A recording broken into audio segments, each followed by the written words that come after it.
nyo dalam museum, dalam galeri Haluh dalam Kampung Aceh. Jadi dalam galerinya Tanyo yang menyimpan ke serba bacut punya harta peninggalan urung-urung zaman. Ya. Tapi sebelum na galerinya lun tepu yang nyak lun nyak Cikgu Rahman siganya. Ya. Barang-barang tembaga kat Pulau Malu cikgu. Ya. Pulau Malu ni masanya tanyo hana tak tepu nilai-nilainya. Kong-kong bacut. Tapi yang tinggal yang bacut-bacutnya, Ya. yang ke tapak nyok ke urung-urung tanyo pupu yang nak tinggal. Ya.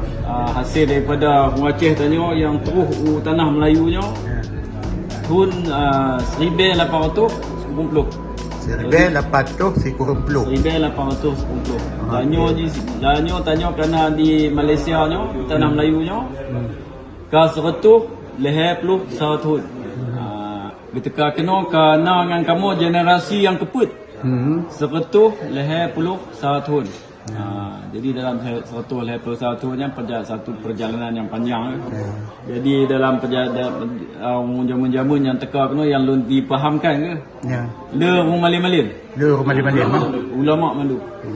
Jadi ulama-ulamanya masa ketika kena kahit tak perang. Jilid dia Belanda akan macam-macam. Ya. Jadi ketika kena kuang gepung. Ketika kena kejap rehat, pupuna luka. Hijrah lah. Ya, istirahat, pupuna luka, pupuna geloh bak badan. Ya. Kejap pun betul balik. Tema gua temalom. Ya. Kutip dana gua temalom. Jak perang lom. Yang jak kena ana wali kena pina. Ya.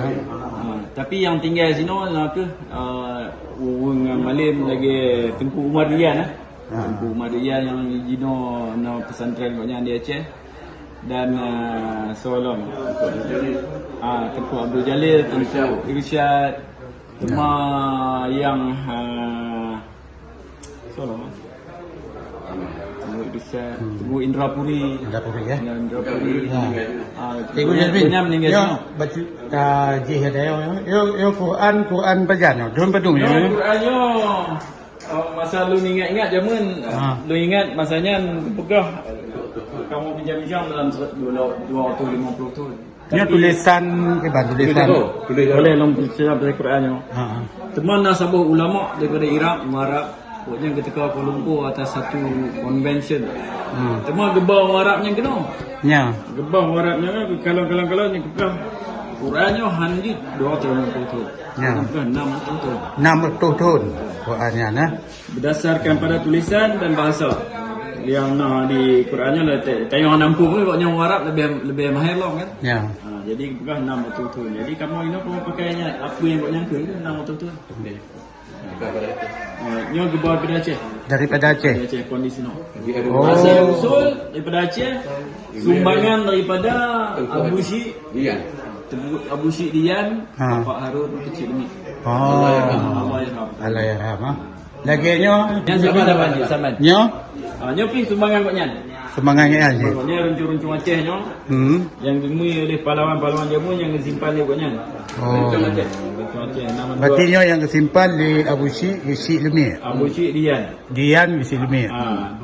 Temu dalam ruangannya Nalom dinar emas zaman-zaman Sultan zaman-zaman Sultan spek lo lah. Nama sini tapi nama lah. Tapi yang jelasnya zaman Sultan Iskandar Muda lah. Ya. Nyo emas betulnya kon emas kon. Oh, emas betul lah nah. Betul. Yang tu juk kan? Nyo hari Abu Syik Dian je. Haji Harun kecil limit. Haji Harun kecil limit. Ke almarhum. Almarhum Yang belah dia kan timbangan apa kan? Nyo neraca untuk timbangan jamu-jamu ini. Timbangan jamu-jamu nah. Tapi hana akurasi dia hana. Ya. Nyo pi mentang nah. Nyo pi katrip. Nyo pi na lo ingat 60 tahun nah. Ya. Lebih 60 tahun. Lebih 70 tahun.